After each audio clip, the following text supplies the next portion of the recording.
The people who said they loved you the most were the quietest when it mattered. You have been in that room. Maybe it was a relationship where you gave everything, and they gave silence when you needed a voice. Maybe it was a room full of people who watched, and not one of them stood up. Maybe it was the person you built your entire sense of safety around, who looked away at the exact moment you needed them to look at you. You know this feeling, not as history, as memory. Mahabharata, Sabha Parv, the royal court of Hastinapur. 3,000 years ago, this exact feeling was recorded in the most honest book ever written about human beings. And what it wrote has never been answered by any court, any institution, or any human being since. Her name was Draupadi, Princess of Panchal, born not from a womb, but from sacred fire itself. The Mahabharata calls her Yagnaseni, daughter of the ritual flame.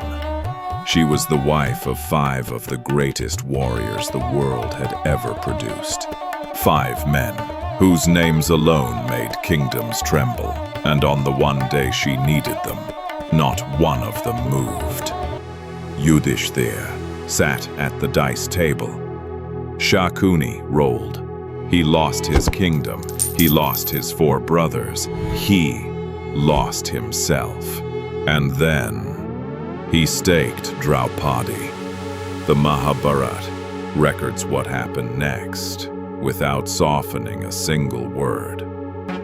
She was dragged into the open court by her hair by Dushasan, Duryodhan's brother, in front of every king, every elder, every warrior in the land. She stood in the center of that court, and she looked around the room. She looked at Bhishma, the grand sire of the entire Kuru dynasty, the greatest upholder of Dharma alive. He looked down. She looked at Drona, the greatest military teacher in history, the man who trained every warrior in that room. He looked away. She looked at her 5 husbands, the men kingdoms feared, the warriors gods respected. They sat, heads bowed, hands still.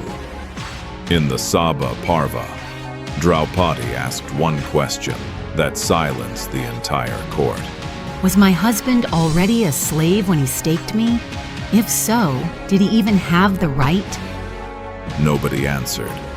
Not Bhishma, not Drona, not the king. The Mahabharata records this silence as the greatest collective failure of Dharma in the history of that civilization. Dushasana grabbed her cloth and pulled. She fought, both hands, everything she had.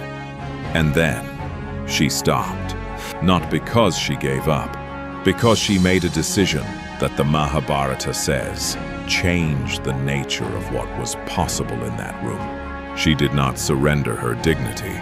She surrendered every human being in it. She called one name, not Arjuna, not Bhima, not Bhishma, Krishna, and the Mahabharata records.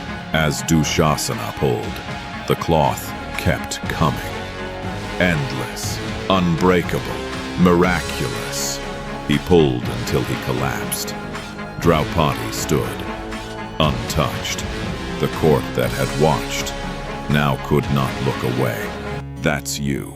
Every time the person you trusted most stayed quiet when your name was being dragged. Every time you looked around that room, waiting for one person, just one. Every time you fought alone with everything you had, while they watched.